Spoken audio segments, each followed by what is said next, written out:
નમો અરિયંતાણમ, નમો સિદ્ધાણમ, નમો આયર્યાણમ, નમો ઉજ્જયાણમ, નમો લય સવ્વ સાહૂણમ.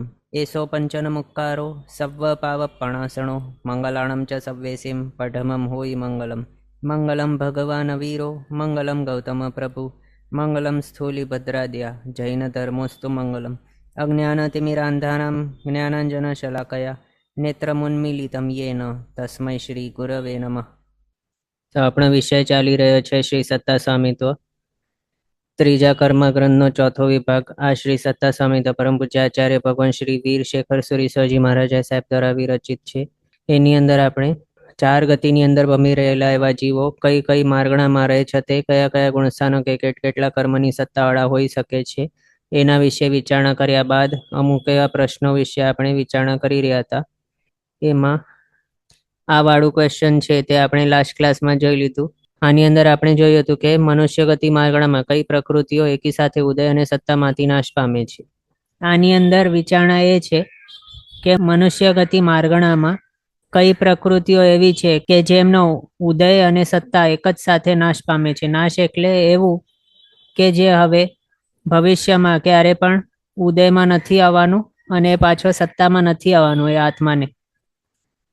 એ રીતે એ પ્રકૃતિઓનો ક્ષય કે સત્તામાંથી નીકળવું અથવા તો ઉદયમાંથી નીકળવું, એના ઉપર વિચારણા અહીંયા કરવામાં આવેલ છે. બીજા વર્ષમાં કહીએ તો આ ક્વેશ્ચન દ્વારા એના ઉપર વિચારણા કરવામાં આવેલ છે કે મનુષ્ય ગતિ માર્ગણામાં એવી તે કઈ પ્રકૃતિઓ છે કે જે સત્તામાંથી સંપૂર્ણપણે નીકળતા ટાઈમે લાસ્ટ સમય સુધી ઉદયમાં છે એવી, અને જ્યારે એનો ઉદય નાશ પામશે ત્યારે ભેગું એની સત્તા પણ નાશ પામશે. બીજા વર્ષમાં આ માત્ર ક્ષપક આત્માને માટેની વિચારણા છે. જ્ઞાનણીય 5, દર્શનાણીય 4, 2 નિદ્રા, વેદનીય 2, મોહનીયના 4, સંકેત મોહનીય સંજલન લોભ, નપુંસક વેદ સ્ત્રીવેદ, આયુષ્યનો 1, મનુષ્ય આયુષ્ય, નામકર્મના 9, ગોત્રકર્મનો 1, અંતરાય કર્મના 5. આ રીતે ટોટલ 33 પ્રકૃતિઓ આપણે ગણી કે જેમનું ઉદય અને સત્તા મનુષ્ય ગતિ માર્ગણામાં એકી સાથે નાશ પામે છે. તે હવે આના સિવાયની બીજી પણ પ્રકૃતિઓ જોશું અને એ જોશું કે એમનો ઉદય અને સત્તા ક્યારે નાશ થાય છે. તે જ્ઞાનાવણીય થઈ ગયું, 4 દર્શનાવણીય ભેગા નાશ પામે છે અને નિદ્રાદ્વિક છે એ પણ ઉદય અને સત્તામાંથી ભેગી નીકળે છે. અને થીણધિત્રિક છે એનો ઉદય પહેલા સ્ટોપ થઈ જાય છે, સત્તા પછી નાશ પામે છે. ઉદય ક્યારે સ્ટોપ થાય છે તો છઠ્ઠાના અંતે. સત્તા નાશ ક્યારે થાય છે તો 9મા ગુણસ્થાનકના પહેલા ભાગના અંતે. નેક્સ્ટ જોઈએ તો વેદનીય બંનેનો સત્તામાંથી અને ઉદયમાંથી ભેગો નાશ થાય છે. 13મા ગુણસ્થાનકના અંતે વેદનીયમાંથી શાતા કે અશાતા બંનેમાંથી એક જ રહે ઉદયમાં, અને એનો પછી 14મા ગુણસ્થાનકના અંતે ઉદય નાશ થઈ જાય છે અને સાથે ભેગું એ જ રીતે સેમ અહીંયા પણ સત્તા નાશ થઈ જાય છે એની 14માના અંતે. એટલે ઉદય અને સત્તા બંને ભેગી નીકળે છે. વેદનીય બંને કર્મ છે બંનેની. પછી મોહનીય કર્મ વિચારીએ તો સંકેત મોહનીય છે એનો ઉદય અને સત્તામાંથી ભેગું નીકળે છે. ક્યારે? જ્યારે એ કૃતકર્ણ ક્ષયક્ષમ સમકીતી હોય, એટલે કે ક્ષયક્ષમ સમકીતી છે અને ક્ષયક સમકિત પામવાની શરૂઆત કરી છે જેણે અનંતાનુબંધી 4નો ક્ષય કરીને પછી મિથ્યાત્વ મોહનીય ક્ષય કર્યો, મિશ્ર મોહનીય ક્ષય કર્યો અને સંકેત મોહનીયનો ઉદય પણ ચાલુ છે અને સાથે ક્ષય પણ કરી રહ્યો છે. એવો કૃતકર્ણ ક્ષયક્ષમ સમકીતી એનો સંકેત મોહનીયનો ઉદય અને સત્તા બંને એક જ સાથે નીકળશે અને ત્યારે એક ક્ષયક સમકીતી બની જશે. એ ટાઈમે આ છે ઉદય અને સત્તામાંથી ભેગો નાશ થાય છે. પછી મિશ્ર મોહનીય કર્મ, એના વિશે વિચારીએ તો એનો ઉદય તો માત્ર 3જા ગુણસ્થાનકે થાય છે અને સત્તા નાશ ક્યારે થાય તો જ્યારે ક્ષયક સંકેત પ્રાપ્તિ કરતો હોય જીવ ત્યારે. અને ક્યારે પ્રાપ્તિ કરતો હોય તો 4થા થી 7મા ગુણસ્થાનકે, કોઈ પણ વચના ગુણસ્થાનકે, 4થો, 5મો, 6થો કે 7મો, એમાંથી કોઈ પણ ગુણસ્થાનકે મિશ્ર મોહનીય જે છે એની સત્તા નાશ થઈ શકે છે એમ. એટલે મિશ્ર મોહનીયનો ક્ષય ત્યારે થઈ શકે છે, અથવા તો ઉદ્વલના થઈ શકે. જો 3જે આવી ગયો, 4થે આવી ગયો, પછી બાય ચાન્સ પહેલે ગુણસ્થાનકે ચાલ્યો ગયો તો ત્યાં જઈને સંકેત મોહનીય ઉદ્વલના કરી નાખે, મિશ્ર મોહનીય ઉદ્વલના કરી નાખે, ત્યારે પણ એ સત્તામાંથી નીકળી ગયેલો કહેવાય એમ. પણ પછી હવે આગળ જઈને પાછું આવશે, ઉપર ચડશે ત્યારે ઉપશમ સમકીતિ બનીને ત્રિપુંજીકરણ જ્યારે કરશે ત્યારે પાછું મિશ્રમોનીય સત્તાની અંદર આવી જશે. પણ એનો ક્ષય થઈ ગયો ફોર એવર ક્યારે કહેવાય? જ્યારે ક્ષયક સમકીતિ બની જાય ત્યારે. હવે ક્યારે પણ આગળ ભવિષ્યમાં એ સત્તામાં નથી આવવાનું મિશ્રમોનીય. એ રીતે તો મિશ્રમોનીય આપણે જોયું ઉદયમાંથી ક્યાં નીકળે છે? તો ત્રીજા ગુણસ્થાનકને છોડી દે અથવા તો ત્રીજાના અંતે ઉદયમાંથી નીકળે છે. પહેલે બીજે તો એનો ઉદય હોતો જ નથી. અને એની સત્તા ક્યાં સુધી હોઈ શકે? તો જ્યાં સુધી એક ક્ષયક સમકીતિ નહીં બને ત્યાં સુધી. અને ક્ષયક સમકીતિ ક્યારે બને? કયા ગુણસ્થાનકે? તો ચોથા, પાંચમા, છઠ્ઠા કે સાતમા. એટલે આ રીતે આપણે જોયું કે મિશ્રમોનીય કેવું છે? એની ઉદય અને સત્તા ભેગી નાશ નથી પામતી એવું. મિશ્ર દૃષ્ટિપણાની અંદર મિશ્રમોનીયનું ક્ષય નહીં થાય એના હિસાબે. પછી મિથ્યાત્વમોનીય વિચારીએ તો એની સત્તા ક્યારે નાશ થાય છે? તો એ જ સેમ આપણે જે જોયું હમણાં, ક્ષયક સંકેત પ્રાપ્તિ કરતો હોય ત્યારે ચોથાથી સાતમા ગુણસ્થાનકના વચમાં ક્યારેક કોઈ પણ ગુણસ્થાનકે ત્યાં એની સત્તા નાશ પામે છે. અને ઉદય ક્યારે નાશ પામે? તો પહેલા ગુણસ્થાનકને છોડીને ઉપર કોઈ પણ ગુણસ્થાનકે ચાલ્યો જાય ત્યારે મિથ્યાત્વમોનીયનો ઉદયમાંથી નાશ થાય છે. એટલે એનું ઉદય અલગ ગુણસ્થાનકે સ્ટોપ થાય અને સત્તામાંથી અલગ ગુણસ્થાનકે નીકળે છે. એટલે એ પણ અહીંયા ફિટ નહીં બેસે. પછી કશાયો વિચારીએ, અનંતાનુબંધી ચાર વિચારો. તો અનંતાનુબંધી ચારનો ઉદય ક્યાં હોય છે? પહેલા બીજા ગુણસ્થાનકે. ઉદયમાંથી નાશ ક્યારે થાય? તો બીજા ગુણસ્થાનકના અંતે અનંતાનુબંધી ચારનું ઉદય નાશ થાય. પણ સત્તા નાશ ક્યાં થાય છે? તો સાતમા ગુણસ્થાનકના અંતે એનો નાશ થઈ જાય છે અને એનો ઉદય માત્ર બીજે સુધી એવું. એટલે બંને અલગ છે એટલે આની અંદર ફિટ નહીં બેસે. પછી અપ્રત્યાખ્યાનીય કશાયો ઉદય ક્યાં નાશ પામે છે?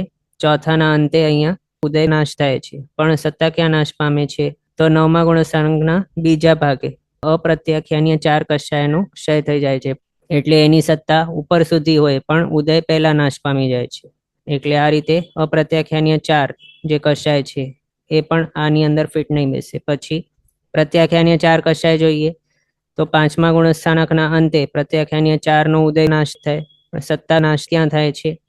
તો સેમ અપ્રત્યાખ્યાનીય ચારની સાથે નીકળે છે. નવમા ગુણસ્થાનકના બીજા ભાગે ત્યારે નીકળે, ક્ષય થાય. આ રીતે ઉદય પહેલા નીકળી ગયું પણ સત્તા પછી નીકળે છે. આ રીતે એ પણ અહીંયા ફિટ નહીં બેસે. પછી સંજલન ચાર કશાય છે એનામાંથી સંજલન ક્રોધમાન માયા અહીંયા નીકળે છે નવમા ગુણસ્થાનકના અંતે ઉદયમાંથી. અને એની સત્તા ક્યાં નીકળે છે? નવમા ગુણસ્થાનકના સાતમા ભાગે ક્રોધ નીકળે, આઠમા ભાગે માન, પછી નવમા ભાગના અંતે માયા નીકળે છે. એટલે આ રીતે એમનું ઉદય અને સત્તા બંને અલગ અલગ નીકળે છે. સંજલન 3 છે એની. પણ સંજલન લોભ જે છે એનું એકી સાથે ઉદય પણ નાશ પામે અને સત્તા પણ ભેગી જ નાશ પામે છે. એટલે સંજલન લોભ અહીંયા આવી ગયું. 16 કશાય થઈ ગયા. અનંતાનુબંધી ચાર, અપ્રત્યાખ્યાનીય, પ્રત્યાખ્યાનીય, સંજલન. પછી હાસ્ય ષટક છે આખો આઠમા ગુણસ્થાનકના અંતે અહીંયા હાસ્ય ષટકનો ઉદય નાશ થઈ જાય છે. અને સત્તા નાશ ક્યારે પામે છે? નવમા ગુણસ્થાનકના પાંચમા ભાગે સત્તા નાશ થાય છે. એટલે ભેગા નથી નીકળતા, અલગ અલગ નીકળે છે ઉદયમાંથી અને સત્તામાંથી. એટલે આ રીતે એ પણ અહીંયા ફિટ નથી બેસ્યા હાસ્ય ષટક. પછી 3 વેદ જોઈએ તો એમાં નપુંસક વેદ અને સ્ત્રી વેદ એ બંને જે છે એ જે નપુંસક વેદના ઉદય શ્રેણી માંડનાર હોય એનો નપુંસક વેદનો ઉદય અને સત્તા ભેગી નાશ પામે છે. એ જ રીતે કોઈક સ્ત્રી વેદના ઉદય શ્રેણી માંડનાર જે છે એનો સ્ત્રી વેદનો ઉદય અને સત્તા ભેગું નાશ પામે છે. પણ પુરુષ વેદનો વિશે વિચારીએ તો પુરુષ વેદના ઉદય જે શ્રેણી માંડે છે એનો ઉદય પહેલા નીકળે છે, સત્તા પછી નીકળે છે. એટલે એ અહીંયા ફિટ નહીં બેસે. મૌન્ય કર્મ અહીંયા સુધી બધા જોઈ લીધા. હવે આયુષ્ય જોઈએ તો આયુષ્ય કર્મમાં મનુષ્ય આયુષ્યનો ઉદય અને સત્તા ક્યાં નાશ પામે છે? તો 14મા ગુણસ્થાનકના અંતે. ત્યાં એનો ઉદય પણ નાશ પામે અને સત્તા પણ નાશ થાય ભેગું. એટલે આ મનુષ્ય આયુષ્ય અહીંયા આવી ગયું. પછી દેવાયુ વિચારીએ તો દેવાયુનો ઉદય પહેલાથી ચોથા ગુણસ્થાનક સુધી હોઈ શકે પણ એની સત્તા ક્યાં સુધી હોઈ શકે? તો 11મા ગુણસ્થાનક સુધી હોઈ શકે દેવાયુની સત્તા. પછી તિર્યંચાયુષ્ય વિચારીએ, એનો ઉદય 5મા ગુણસ્થાનક સુધી હોઈ શકે. સત્તા ક્યાં સુધી હોઈ શકે? તો 7મા ગુણસ્થાનક સુધી.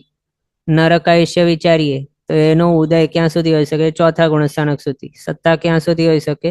સાતમા ગુણસ્થાનક સુધી. એટલે એમનું પણ ઉદય અને સત્તા ભેગી નથી નીકળતી. માત્ર એક મનુષ્ય આયુષ્ય છે જેનું ઉદય અને સત્તા ભેગી નીકળે છે. પછી નામકર્મ વિચારીએ તો ગતિમાંથી મનુષ્ય ગતિ નામકર્મ, પછી પંચેન્દ્રિય જાતિ નામકર્મ, ત્રસ બાદર પર્યાપ્ત સુભગ આદે યશ અને જિન્નામ, આ જે છે બધા તે એક જ સાથે ઉદય અને સત્તામાંથી નાશ પામે છે. અહીંયા આપણને દેખાય છે મનુષ્ય ગતિ, પંચેન્દ્રિય જાતિ, ત્રસ બાદર પર્યાપ્ત, સુભગ આદે યશ, ઉચ્ચ ગોત્ર અને જિન્નામ, આ બધાનો ઉદય અને સત્તા ભેગી નાશ થાય છે. ક્યારે? તો 14મા ગુણસ્થાનકના અંતે. આ બધા નામકર્મ છે.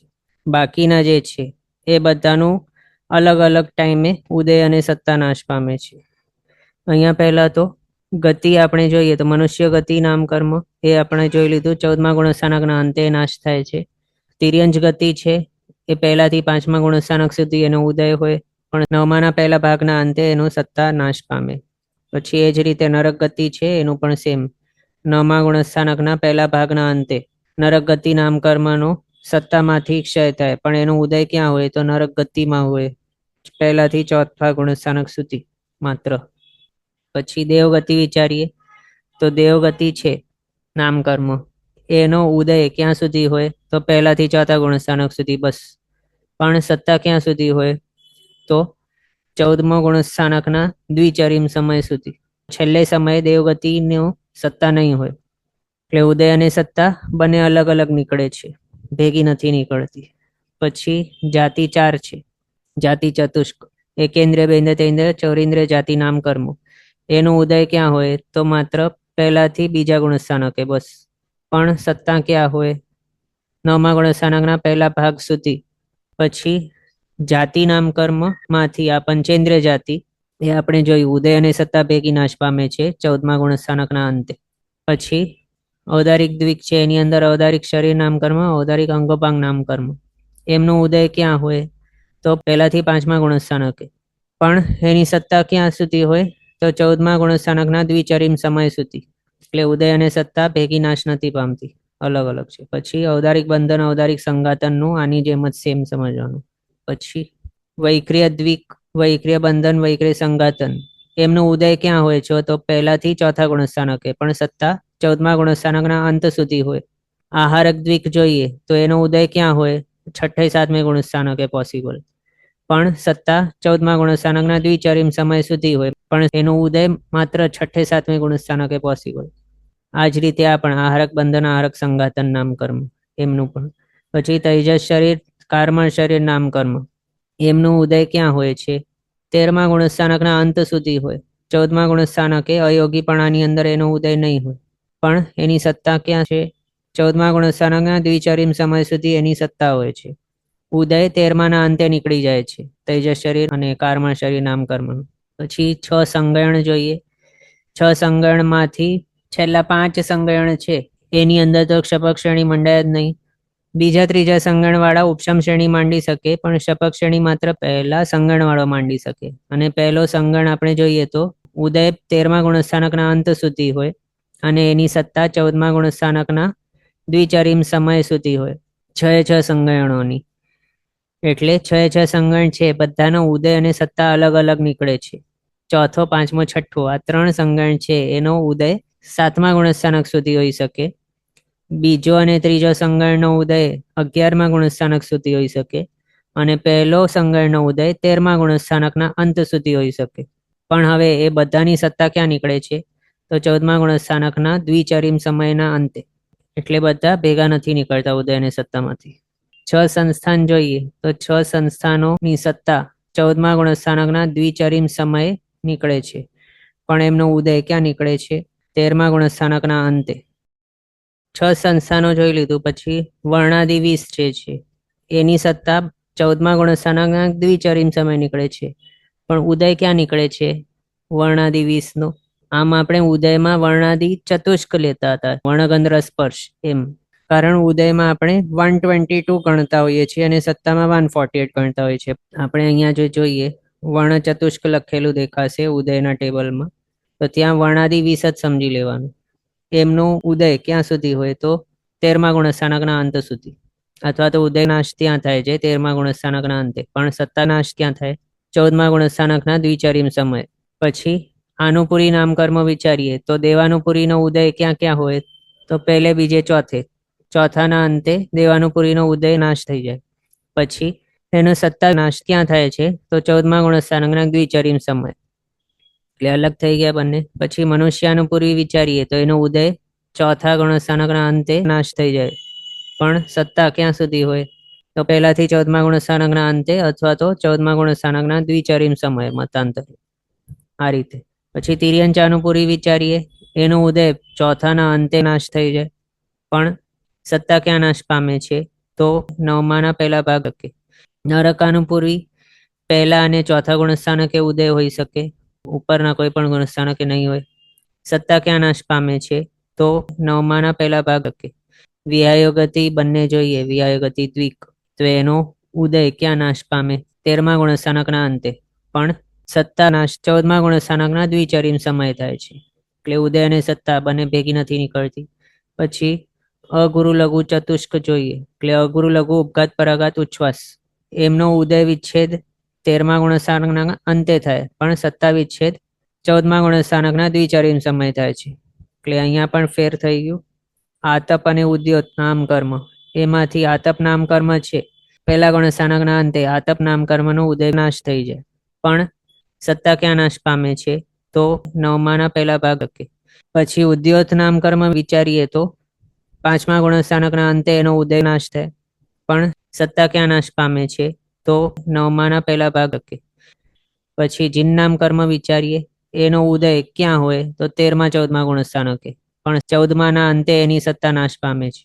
એટલે એનો ઉદય અને સત્તા ભેગું નીકળે છે, એ આપણે કહી શકીએ 14મા ગુણસ્થાનકના અંતે એનો ઉદય નાશ થાય, અને 14માના અંતે એની સત્તા પણ નાશ પામે છે, એમ. એટલે ભેગું નીકળે છે આ ચિહ્નામ, ઉદય અને સત્તા બંનેમાંથી. પછી નિર્માણ નામકર્મ વિચારીએ તો નિર્માણ નામકર્મનો ઉદય નાશ 13માના અંતે થાય, પણ સત્તા નાશ 14માના દ્વિચરીમ સમય થાય છે. પછી ત્રસ બાદર પર્યાપ્ત, એ 3 આપણે જોયા. 14મા ગુણસ્થાનકના અંતે એનો ઉદય અને સત્તા ભેગી નાશ પામે છે, એ થઈ ગયું. પછી પ્રત્યેક સ્થિર અને શુભ, એ 3 નામકર્મ, એમનું ઉદય નાશ ક્યાં થાય? તો 13માના અંતે, પણ સત્તા નાશ 14મા ગુણસ્થાનકના દ્વિચરીમ સમય થાય છે. પછી સુભગ નામકર્મ, એનું સત્તા નાશ 14માના અંતે થાય, ઉદય નાશ પણ 14માના અંતે જ થાય છે. સુસ્વર નામકર્મ, એનો ઉદય નાશ 13માના અંતે થાય છે, પણ સત્તા નાશ 14માના દ્વિચરીમ સમય થાય છે. એટલે બંને અલગ અલગ છે. પછી આદેય નામકર્મ, 14માના અંતે એનો ઉદય નાશ થાય, અને સત્તા નાશ પણ 14માના અંતે જ થાય છે ભેગું. યશ નામકર્મ પણ સેમ, 14માના અંતે એનો ઉદય વિચ્છેદ થાય, અને સત્તા વિચ્છેદ પણ 14માના અંતે જ થાય છે ભેગી. પછી સ્થાવર નામકર્મ વિચારીએ તો એનો ઉદય પહેલા અને બીજા 2 ગુણસ્થાનકે હોય, પણ સત્તા ક્યાં નાશ પામે છે? તો 9માના પહેલા ભાગ કે. સૂક્ષ્મ નામકર્મ વિચારીએ તો એ માત્ર પહેલા ગુણસ્થાનકે એનો ઉદય પોસિબલ છે, પણ સત્તા ક્યાં નાશ પામે છે? તો 9માના પહેલા ભાગ કે. પછી અપર્યાપ્ત નામકર્મ, એનો ઉદય માત્ર પહેલા ગુણસ્થાનકે હોઈ શકે, પણ સત્તા 14માના દ્વિચરીમ સમયે નાશ પામે છે, એટલે એ પણ અલગ થઈ ગયો. પછી સાધારણ નામકર્મ, એનો ઉદય માત્ર પહેલા ગુણસ્થાનકે હોય છે, સત્તા ક્યાં નાશ પામે છે?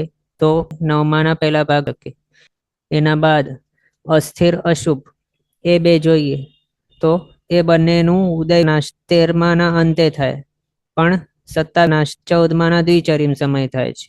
પછી દુર્ભગ નામકર્મ, એ પહેલાથી ચોથા ગુણસ્થાનકે ઉદયમાં હોઈ શકે, પણ એનું સત્તા 14માના દ્વિચરીમ સમય નીકળે છે, એટલે અલગ અલગ થઈ ગયા. પછી દુસ્વર નામકર્મ, 13માના અંતે એનો ઉદય નાશ થાય, સત્તા નાશ 14માના દ્વિચરીમ સમય થાય છે.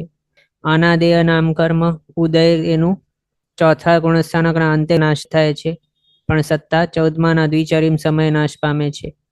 અપયશ નામકર્મ, ચોથાના અંતે ઉદય નાશ થાય, પણ સત્તા નાશ 14મા ગુણસ્થાનકના દ્વિચરીમ સમય થાય છે. અહીંયા સુધી આપણે આ બધા જોઈ લીધા નામકર્મ, આ બધા, અને પ્રીવિયસ પેજ ઉપર પણ હતા નામકર્મ. હવે ગોત્રકર્મ જોઈએ તો ગોત્રકર્મ પહેલા તો નીચ ગોત્ર, એમાં નીચગોત્રનો ઉદય માત્ર પહેલાથી પાંચમા ગુણસ્થાનક સુધી હોઈ શકે. એમાં પાંચમા ગુણસ્થાનકે નીચગોત્રનો ઉદય કોને હોઈ શકે? તો માત્ર તિર્યંચોને. પણ જો મનુષ્ય હોય તો મનુષ્યને ચોથા સુધી નીચગોત્રનો ઉદય પોસિબલ છે. પણ માત્ર આપણે કર્મ પ્રકૃતિ જોતા હોઈએ તો નીચગોત્ર કર્મ છે એનો ઉદય પાંચમે અંતે નાશ થાય છે. સત્તા ક્યાં નાશ પામે છે? તો 14માના દ્વિચરિમ સમય. એટલે એ અલગ અલગ થઈ ગયા. ઉચ્ચ ગોત્ર વિચારીએ તો એનો ઉદય 14માના અંતે નાશ પામે છે. સત્તા પણ ભેગી નીકળે છે 14માના અંતે. એટલે આ ઉચ્ચ ગોત્રનું ઉદય અને સત્તા ભેગી નીકળે છે. આ થઈ ગયા ગોત્ર કર્મ. હવે છેલ્લું અંતરાય કર્મ છે. દાન અંતરાય આદિ 5 અંતરાય કર્મો. એનો ઉદય ક્યાં નીકળે છે? તો 12માના અંતે. સત્તા ક્યાં નીકળે છે? એ પણ 12માના અંતે. એટલે એની ઉદય અને સત્તા ભેગી નીકળે છે. એમ આપણે જોયું. આ રીતે અહીંયા આ બધા આપણે જોયા. જ્ઞાનાવણીય 5, દર્શનાવણીય 4, 2 નિદ્રા, વેદનીય 2, મોહનીયના 4, સંકેત મોહનીય સંજલન લોભ, નપુંસક વેદ સ્ત્રીવેદ, આયુષ્યનો 1, મનુષ્ય આયુષ્ય, નામકર્મના 9, ગોત્રકર્મનો 1, અંતરાય કર્મના 5. આ રીતે ટોટલ 33 પ્રકૃતિઓ આપણે ગણી કે જેમનું ઉદય અને સત્તા મનુષ્ય ગતિ માર્ગણામાં એકી સાથે નાશ પામે છે તે. આ રીતે આ આપણે જોયું. હવે નેક્સ્ટ જોઈએ. કઈ માર્ગણામાં મોહનીય કર્મની 22 પ્રકૃતિ સત્તામાં ન હોય? પહેલા તો આપણે એ વિચારવાનું કે મોહનીય કર્મની 22 પ્રકૃતિ સત્તામાં હોય એનું મિનિંગ શું થયું? કે એ જીવ કૃતકરણ સક્ષમ સમકિતિ છે. એટલે ક્ષયિક સંકેત પ્રાપ્તિની શરૂઆત કરી લીધી છે. અનંત અનુબંધી 4નો ક્ષય કરી દીધું છે. મિથ્યાત્વ મોહનીય ક્ષય કરી દીધું. મિશ્ર મોહનીય પણ ક્ષય કરી નાખ્યું છે. હવે સંકેત મોહનીય એનું વેદન અને ક્ષય ભેગું ચાલુ છે. એટલે સંકેત મોહનીય હજી સત્તામાં છે. બીજા વર્ષમાં કહીએ તો દર્શન સપ્તકમાંથી 6નું ક્ષય કરી નાખ્યો છે. અનંત અનુબંધી 4, મિથ્યાત્વ મોહનીય, મિશ્ર મોહનીય. એટલું. એના વિશે આ છે ક્વેશ્ચન કે કઈ માર્ગણામાં મોહનીય કર્મની 22 પ્રકૃતિ સત્તામાં ન હોય? બીજા વર્ષમાં જોઈએ તો કૃતકરણ સક્ષમ સમકિતિ જીવ કઈ માર્ગણાની અંદર નહીં હોઈ શકે? એ છે ક્વેશ્ચન. તો એના માટે આપણે એક એક કરીને વિચારણા કરવા સ્ટાર્ટ કરીએ. પહેલી તો છે ગતિ માર્ગણા. એમાં દેવગતિ માર્ગણા વિશે વિચારીએ તો 22ની સત્તા અહીંયા આવી શકે? તો હા, આવી શકે, પણ પ્રીવિયસ ભાવમાંથી લાવેલું હોય તો જ. એટલે રૂલ શું છે? પહેલા તો કૃતકરણ સક્ષમ સમકિતિ આપણે સમજી લીધું, પણ એક ક્ષયિક સંકેત પ્રાપ્તિની શરૂઆત કેવા ભાવની અંદર કરી શકે? તો માત્ર જે કર્મભૂમિનો નોન યુગલિક એવો મનુષ્ય હોય એ ભાવની અંદર ક્ષયિક સંકેતની પ્રાપ્તિની શરૂઆત કરી શકે. ક્ષયિક સંકેત પ્રાપ્તિ શરૂઆત કરી તો એવા જ જીવને કૃતકરણ સક્ષમ સમકિતિનું અવસ્થા આવશે. એટલે 22નું સત્તા સ્થાન મોહનીયનું એવા જ જીવને આવશે. તો હવે 22ની સત્તાવાળો થઈ ગયો મનુષ્ય, પછી એ ક્યાં ક્યાં જઈ શકે 22 સત્તા લઈને? તો દેવગતિની અંદર એ આવી શકે. એ જ રીતે એ મનુષ્ય છે એ મૃત્યુ પામીને યુગલિક એવા તિર્યંચ ભાવની અંદર પણ જઈ શકે, યુગલિક એવા મનુષ્ય ભાવની અંદર પણ જઈ શકે, અથવા તો નરકની અંદર પણ જઈ શકે. એટલે 22ની સત્તા મોહનીયની લઈને એ મનુષ્ય ચારે ગતિની અંદર જઈ શકે છે. એ આપણે જે છે કન્સેપ્ટ એ સમજી લીધા છે પહેલા. હવે એ જ કન્સેપ્ટ ઉપરથી આ બધાની વિશે વિચારણા કરવાની છે આપણને કે કયા કયા માર્ગણાની અંદર એ 22નું સત્તા સ્થાન નહીં હોઈ શકે. એ તો હમણાં આપણે જોયું દેવગતિની અંદર એ મનુષ્ય મૃત્યુ પામીને ઉત્પન્ન થઈ શકે ત્યારે એને હોઈ શકે. એટલે દેવગતિમાં 22નું સત્તા સ્થાન આ રીતે પોસિબલ છે.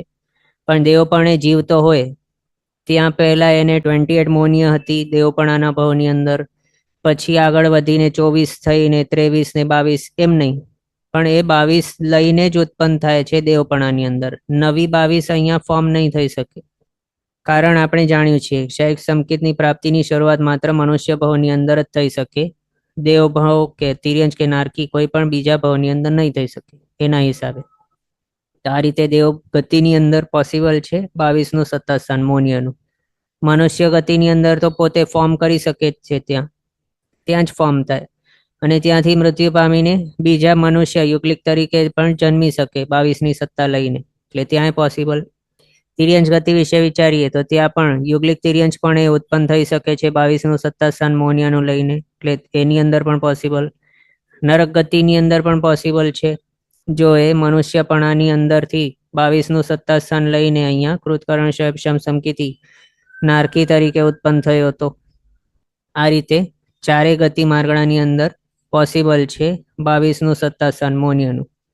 એટલે પ્રણામ. આમાં આપે શું કહ્યું હતું? અનંતાનું બંધીનો ક્ષય કરેલો છે ને? આ ક્ષય વિશે અંજના કરેલી જો કહીએ તો પછી એ મિથ્યા તો મોનિય પાછું આવી શકે સત્તાની અંદર. એટલે આ 22 પેલા પછી સીધું શાયદ સંકિતમાં જ જવાનું. કૃતકરણ સંકિતિ છે જીવ એટલે. હા એમ સમજવાનું. હા હા, વિષયંજના નહીં કહી શકાય. વિષયંજના અનંતાનુબંધી 4 ની કરી છે. એનો મિનિંગ કે અનંતાનુબંધી 4 ને સત્તામાંથી કાઢી મૂક્યો છે, પણ મિથ્યાતમોની હજી પડેલું છે અને એના કારણે અનંતાનુબંધી 4 પાછા સત્તાની અંદર આવી શકે. એવી જો સિચ્યુએશન હોય તો ત્યાં એવા ક્ષયને વિષયંજના કહેવાય છે અનંતાનુબંધીની. પણ એ અહીંયા અક્ષય સંકેતની પ્રાપ્તિની શરૂઆત જેણે કરી દીધી છે એ આ રીતનું ક્ષય નથી કરતો, એટલે એને આપણે ક્ષય કીધું અનંતાનુબંધી 4 નો. અને હવે એ અનંતાનુબંધી 4 નો એક વખત ક્ષય કરી નાખ્યો, પછી મિથ્યાતમોનિયનો ક્ષય કરીને સંપૂર્ણપણે મિથ્યાતો એક વખત સત્તામાંથી કાઢી મૂક્યો. તો હવે ક્યારે પણ આગળના ભવિષ્યકાળની અંદર મિથ્યાતમોનિય પાછું સત્તામાં આવશે જ નહીં, અને કમ્પલસરી ક્યારે નહીં આવી જ શકે. 23ની સત્તા એક વખત કરી દીધી મોનિયની, પછી પાછી 24 કે 28 કે કંઈ વધી નહીં શકે, એ ઓછી જ થાય કમ્પલસરી એવું. પણ 24માંથી 28 થઈ શકે જો વિષયંજના કરેલી હોય અનંતાનુબંધીની તો. પણ એક વખત મિથ્યાત્વને પણ ક્ષય કરી દીધું તો પછી હવે પાછું મોનિયની સત્તા એડ નહીં થશે. મિથ્યાત્વ પાછું નહીં આવે, અનંતાનુબંધી 4 પાછા નહીં આવે. એટલે આ રીતે 23 બાદ મિશ્ર મોનિયનો પણ ક્ષય કરી દીધો, ત્યારે 22ની સત્તાવાળો એ છે.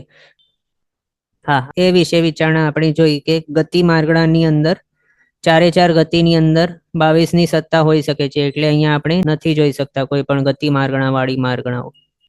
પછી નેક્સ્ટ જોઈએ ઇન્દ્રિય માર્ગણા. તો ઇન્દ્રિય માર્ગણા વિશે વિચારીએ તો કૃતકર્ણ શમ સમકીતિ મૃત્યુ પામીને એકેન્દ્રિય બેન્દ્ર તેન્દ્ર ચૌરેન્દ્રિય આવા ભાવની અંદર ઉત્પન્ન નહીં થાય.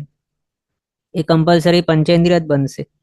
દેવ પંચેન્દ્રિય છે, નારકી પણ પંચેન્દ્રિય છે, પછી મનુષ્ય એ પણ પંચેન્દ્રિય છે. તિર્યંચ આપણે વિચારીએ એ પણ યુગલિક તિર્યંચની અંદર જ જાય, અને યુગલિક તિર્યંચ પંચેન્દ્રિય જ હોય છે. એટલે પંચેન્દ્રિય માર્ગણાની અંદર જ એ ઉત્પન્ન થાય છે કમ્પલસરી. પણ બાકીની જે છે આ એકેન્દ્રિયથી ચૌરેન્દ્રિય એ માર્ગણાઓની અંદર એ ઉત્પન્ન નહીં થાય. એના હિસાબે અહીંયા આ ક્વેશ્ચનના આન્સર રૂપે આ 4 માર્ગણાઓ આવી ગઈ: એકેન્દ્ર, બેન્દ્ર, તેન્દ્ર, ચૌરેન્દ્રિય. પછી કાય માર્ગણા વિચારીએ તો પૃથ્વી કાય, અપકાય, તેવકાય, વાવકાય, વનસ્પતિકાય. આની અંદર કોઈ કૃતકર્ણ શમ સમકીતિ જીવ ઉત્પન્ન નહીં થાય, પણ ત્રસ્કાયની અંદર જ ઉત્પન્ન થાય. એનો આન્સર અહીંયાથી જ મળી જાય. એકેન્દ્રિય છે આ બધા. પૃથ્વીકાય, અપકાય, તેવકાય, વાવકાય, વનસ્પતિકાય બધા એકેન્દ્રિય છે, અને એક કમ્પલસરી પંચેન્દ્રિયની અંદર જ ઉત્પન્ન થવાનું, અને પંચેન્દ્રિય ત્રસ્કાયની અંદર આવે છે. એટલે 22નું સત્તા સ્થાન મોનિયનું માત્ર ત્રસ્કાયની અંદર હોઈ શકે, બાકીના પૃથ્વીકાય વગેરે જે છે 5 એની અંદર નહીં હોઈ શકે.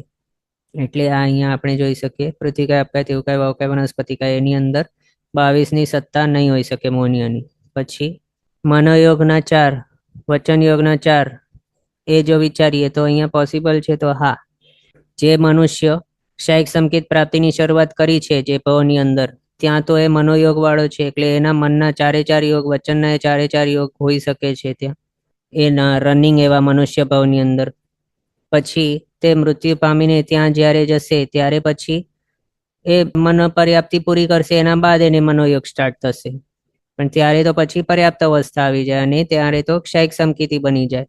એટલે નેક્સ્ટ ભાવની વાત મનોયોગ વિશે નહીં વિચારવાનું, પણ અહીંયા આ મનુષ્ય ભાવની અંદર જ્યાં એણે ક્ષયિક સંકેત પ્રાપ્તિની શરૂઆત કરી નાખી છે એ ભાવના વિશે આ સમજવાનું. પછી વચન યોગ, 4 વચન યોગ જે છે એના વિશે વિચારીએ તો જે ભાવની અંદર ક્ષયિક સંકેત પ્રાપ્તિની શરૂઆત કરી છે એ ભાવની અંદર એને વચન યોગ પણ હોય છે, એટલે ત્યાં વિશે આ આવી જાય. 22ની સત્તા પોસિબલ અહીંયા હોઈ શકે. પછી નેક્સ્ટ ભાવની અંદર એ જાય ત્યાં હવે ભાષા પર્યાપ્તિ પૂરી કરી લેશે, એના બાદ વચન યોગ એને હોઈ શકે, પણ એનાથી પહેલા નહીં હોય. અને ત્યાં આપણને એમ વિચારવું પડે કે આમ કહેવાયેલું છે કે એની અપર્યાપ્ત અવસ્થાની અંદર 22ની સત્તા હોય અને સ્વયોગ્ય બધી પર્યાપ્તિઓ પૂરી કરી નાખે ત્યારે એ પછી શાયિક સમકીતિ બની જાય છે. એટલે એક અંતર મુહૂર્ત સુધી નેક્સ્ટ ભાવની અંદર 22નું સત્તાવાળો હોય છે. હવે એની અંદર એમ આપણે વિચારણા કરી શકાય કે ભાષા પર્યાપ્તિ પૂરી કરી લીધી, પાંચમી પર્યાપ્તિ આહાર શરીર ઇન્દ્રિય શ્વાસોશ્વાસ ભાષા અને મન, પાંચમી પર્યાપ્તિ પૂરી કરી દીધી પછી એને વચન યોગ આવી શકે. પણ હજી એની છઠ્ઠી પર્યાપ્તિ તો પૂરી થવાની બાકી છે, એટલે હજી એ અપર્યાપ્ત અવસ્થામાં જ છે. અને અપર્યાપ્ત અવસ્થાની અંદર જ 22ની સત્તા હોઈ શકે છે મૌન્યની. પર્યાપ્ત અવસ્થા થઈ જાય ત્યારે 21ની થઈ જાય. તો એના હિસાબે એમ આપણે વિચારી શકીએ કે ભાષા પર્યાપ્તિ પૂરી થઈ ગઈ અને એને વચન યોગ આવી ગયો, ત્યારથી કરીને એ સ્વયોગ્ય બધી પર્યાપ્તિઓ પૂરી નહીં કરે, એટલે કે છઠ્ઠી પર્યાપ્તિ પૂરી નહીં કરે ત્યાર સુધીના સમયગાળા માટે એને 22નો સત્તાસ્થાન હોઈ પણ શકે. પછી કાયયોગ વિચારીએ તો ઔદારિક કાયયોગ એ મનુષ્યને હોય જ છે, જીવતે છતે મનુષ્યપણાના ભાવની અંદર શાયિક સંકેત પ્રાપ્તિ શરૂઆત કરી ત્યારે 22ની સત્તા એને રનિંગ મનુષ્ય ભાવની અંદર આવી છે, ત્યારે એનો ઔદારિક કાયયોગ જ ચાલુ હોય છે. પછી ઔદારિક મિશ્ર કાયયોગમાં હોઈ શકે તો હા, ત્યાં હોઈ શકે. જો એ મનુષ્ય મૃત્યુ પામીને નેક્સ્ટ ભાવના તિર્યંશ યુગલિક અથવા તો યુગલિક એવા મનુષ્ય તરીકે ઉત્પન્ન થાય, ત્યાં ઉત્પત્તિથી બીજા સમયથી કરીને સ્વયોગ્ય બધી પર્યાપ્તિ પૂરી નહીં કરે ત્યાર સુધી ઔદારિક મિશ્ર કાયયોગ હોય. મતાંતરે શરીર પર્યાપ્તિ પૂરી નહીં કરે ત્યાર સુધી ઔદારિક મિશ્ર કાયયોગ હોય. એના હિસાબે ત્યાં નેક્સ્ટ ભાવની અંદરના અપેક્ષાએ આના વિશે ઔદારિક મિશ્ર કાયયોગની અંદર 22નું સત્તાસ્થાન આવી શકે મૌન્યનું. પછી વૈક્રિય મિશ્ર કાયયોગ વિચારીએ તો એમાં મનુષ્ય જે હતું કૃતકર્ણ શમ સમકીતિ, ત્યાંથી 22ની સત્તા લઈને દેવપણે ઉત્પન્ન થયો અથવા તો નારકીપણે ઉત્પન્ન થયો. ત્યાં ઉત્પત્તિના બીજા સમયથી કરીને સ્વયોગ્ય બધી પર્યાપ્તિઓ પૂરી નહીં કરે અથવા તો મતાંતરે શરીર પર્યાપ્તિ પૂરી નહીં કરે ત્યાર સુધી એમને વૈક્રિય મિશ્ર કાયયોગ હશે અને ત્યાં 22નું સત્તાસ્થાન એને પોસિબલ છે. પછી વૈક્રિય કાયયોગ વિચારીએ તો ત્યાં આપણને વિચારવું પડે વૈક્રિય કાયયોગ છે એની અંદર 22નું સત્તાસ્થાન શું હોઈ શકે? તો નહીં હોય. કારણ પહેલા તો અહીંયા મનુષ્યપણાના ભાવની અંદર 22નું સત્તાસ્થાન એને આવી ગયું. હવે એ કૃતકર્ણ શમ સમકીતિ અહીંયાથી મૃત્યુ પામીને દેવ કે નારકીની અંદર ઉત્પન્ન થયો, ત્યાં 22નું સત્તાસ્થાન એને ઉત્પત્તિના બીજા સમયથી હશે, પણ બધી પર્યાપ્તિ પૂરી કરી લેશે. એના બાદ એક શાયિક સમકીતિ થઈ જશે 21ની સત્તાવાળો. પણ હવે આની અંદર આપણને ડેફિનેશન વિચારવાના કે એનું વૈક્રિય મિશ્ર કાયયોગ ક્યાં સુધી ગણેલું છે. જો બધી જ સ્વયોગ્ય પર્યાપ્તિ પૂરી કરી લે ત્યાર સુધી એને વૈક્રિય મિશ્ર કાયયોગ ગણેલું હોય તો પછી 22નું સત્તાસ્થાન માત્ર વૈક્રિય મિશ્ર કાયયોગની અંદર જ હોઈ શકે. પણ જો શરીર પર્યાપ્તિ પૂરી કરી લીધી અને પછી વૈક્રિય કાયયોગ ગણેલું હોય, સ્વયોગ્ય બધી પર્યાપ્તિઓ પૂરી નહીં કરે ત્યાર સુધી નહીં, પણ માત્ર શરીર પર્યાપ્તિ પૂરી કરી લીધી ત્યાર પછી વૈક્રિય કાયયોગ જો ગણેલું હોય મતાંતરે, એટલે મતાંતર જો લઈએ તો પછી 22નું સત્તાસ્થાન વૈક્રિય કાયયોગની અંદર પણ આવી શકે. એમ પણ આપણે જે સત્તાસ્થાન ભણ્યું વૈક્રિય કાયયોગ માર્ગણાનું, એની અંદર 22નું સત્તાસ્થાન આપણે નથી લીધું. એક મિનિટ બતાવું. વૈક્રિય મિશ્ર અહીંયા આપણે જોયું પોસિબલ છે, એ તો આપણે સમજી શકીએ, પણ વૈક્રિય કાયયોગ છે એ જે આપણે રમ્ય રેણુ બુકમાંથી ભણી રહ્યા છીએ એના હિસાબે એની અંદર વૈક્રિય કાયયોગના ટેબલની અંદર 22નું સત્તાસ્થાન નથી લીધેલું. એટલે એમના ટેબલમાં જ્યારે આપણે ભણ્યું આ વૈક્રિય કાયયોગ એની અંદર 22નું સત્તાસ્થાન દર્શાવેલું નથી. પણ આ જ્યાં આપણે ક્વેશ્ચન આન્સર જોઈ રહ્યા છીએ એની અંદર 22નું સત્તાસ્થાન છે, આ રીતે બતાવ્યું છે. એટલે એનો મિનિંગ એ રીતે નીકળે છે. તો એ કઈ રીતે હોઈ શકે? આપણે મતાંતર પણ ગણીએ તો હોઈ શકે. એટલે કેવું? તો વૈક્રિય કાયયોગની અંદર 22નું સત્તાસ્થાન કઈ રીતે હોઈ શકે જો ગણેલું હોય તો જો મતાંતરે એમ ગણેલું હોય કે સ્વયોગ્ય બધી પર્યાપ્તિ પૂરી કરે ત્યાર સુધી નહીં, પણ માત્ર શરીર પર્યાપ્તિ પૂરી કરે નારકી કે દેવ ત્યાં સુધી એનો વૈક્રિય મિશ્ર કાયયોગ હોય, એના બાદ વૈક્રિય કાયયોગ સ્ટાર્ટ થઈ જાય. એમ જો મતાંતરે ગણેલું હોય તો પછી એવા સિચ્યુએશનની અંદર 22 મૌન્યનું સત્તાસ્થાન તે દેવ કે નરક ગતિની અંદર પોસિબલ થઈ શકે. પણ જો સહયોગે બધી પર્યાપ્તિ પૂરી કરે ત્યાર સુધી એનો વૈક્રિય મિશ્ર કાયક ગણેલું હોય તો એના હિસાબે 22નું સત્તા સ્થાન વૈક્રિય કાયકની અંદર પોસિબલ નહીં થાય, એમ આપણે સમજવાનું. એટલે અહીંયા આપણે વૈક્રિય કાયક જે છે એની અંદર પોસિબલ નથી 22નું સત્તા સ્થાન, એ રીતે આપણે ગણેલું છે. મતાંતર નથી લીધું અહીંયા. મતાંતરે શરીર પર્યાપ્તિ પૂરી થાય ત્યાં સુધી વૈક્રિય મિશ્ર કાયક ગણેલું, એ આપણે અહીંયા નથી ગણેલું. એમ એના હિસાબે વૈક્રિય કાયક માર્ગણાની અંદર 22 મોનિયાની સત્તા સ્થાન નહીં હોઈ શકે. પછી નેક્સ્ટ આપણે વિચારીએ આહારક કાયક અને આહારક મિશ્ર કાયક. એમાંથી આહારક કાયક વિચારીએ તો એમાં 22નું સત્તા સ્થાન ત્યાં પોસિબલ છે અને આહારક મિશ્રની અંદર પણ પોસિબલ છે, એમાં કોઈ વાંધો નથી. કોઈ ભગવંતનું આહારક શરીર ફોર્મ થયેલું હોય કે બનાવતા હોય ત્યારે પણ એમને 22 મોનિયાની સત્તા હોઈ શકે છે, તે રનિંગ એવા મનુષ્ય ભાવની અંદર. પણ મૃત્યુ પામીને 22નું લઈને ત્યાં આહારક કે આહારક મિશ્રની અંદર ઉત્પન્ન થાય એવું નહીં સમજવાનું. રનિંગ મનુષ્ય ભાવની અંદર જ્યાં એક શાયક સંકેત પ્રાપ્ત કરી રહ્યા છે એ જ મનુષ્ય ભાવની અંદર આહારક કાયક કે આહારક મિશ્ર કાયક હોય એ માર્ગણાની અંદર, ત્યારે 22નું સત્તા સ્થાન મોનિયાનું પોસિબલ થઈ જાય છે. પછી કાર્મણ કાયક વિચારીએ તો કાર્મણ કાયક ભાવ બદલતા ટાઈમે હોય અથવા તો 13મા ગુણસ્થાનકે ત્યાં કેવલી સમુદ્ગાત વખતે 3જા 4થા 5મા સમય હોય. એમાંથી ભાવ બદલતા ટાઈમે અહીંયા 22 મોનિયાની સત્તા પોસિબલ છે, પણ 13મા ગુણસ્થાનકે મોનિયા હોતો જ નથી. એટલે 22 મોનિયાની સત્તા કાર્મણ કાયકની અંદર હોઈ શકે તો હા હોઈ શકે, પણ કયા ગુણસ્થાનકે? માત્ર 4થા ગુણસ્થાનકે. કારણ એક કૃતકરણ ક્ષયક્ષમ સમકીતી છે એટલે 4થો ગુણસ્થાનક વાળો છે અને એ 4થો ગુણસ્થાનક લઈને અહીંયા ત્યાં અલગ અલગ ભાવોની અંદર જઈ શકે છે. એટલે અહીંયા આપણે જોઈ શકીએ કે યોગમાંથી માત્ર વૈક્રિય કાયક છે કે જેની અંદર 22 મોનિય કર્મની સત્તા નહીં હોય, એમ માત્ર એક વૈક્રિય કાયક છે, બાકી કોઈ પણ યોગ નથી અહીંયા. હવે આજનો સમય અહીંયા આપણો થયો છે. આગળના પદાર્થ આપણે નેક્સ્ટ ક્લાસમાં કન્ટિન્યુ કરશું અવસરે. જીનાજ્ઞા વિરુદ્ધ કંઈ પણ બોલાય તો મિચ્છામિ દુક્કડમ. સર્વમંગલ માંગલ્યમ સર્વકલ્યાણકારણમ પ્રધાનમ સર્વધર્માણામ જૈનમ જયતિ શાસનમ. પ્રણામ. બધા શાતામાં રહેજો, જીનાજ્ઞાપૂર્વકનું જીવન જીવજો, સર્વવીરતી તરફ આગળ વધજો અને મનુષ્ય ભાવ સફળ કરજો.